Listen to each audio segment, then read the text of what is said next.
Music can slow down, speed up your heart, increase lower blood pressure.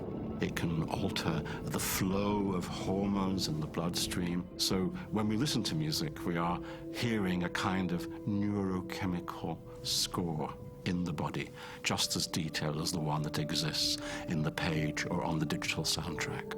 Music is like a gymnasium for the mind. So when we start listening to music, it's as though the brain explodes into activity. It seems to stimulate more areas of the brain than just about any other activity we know of.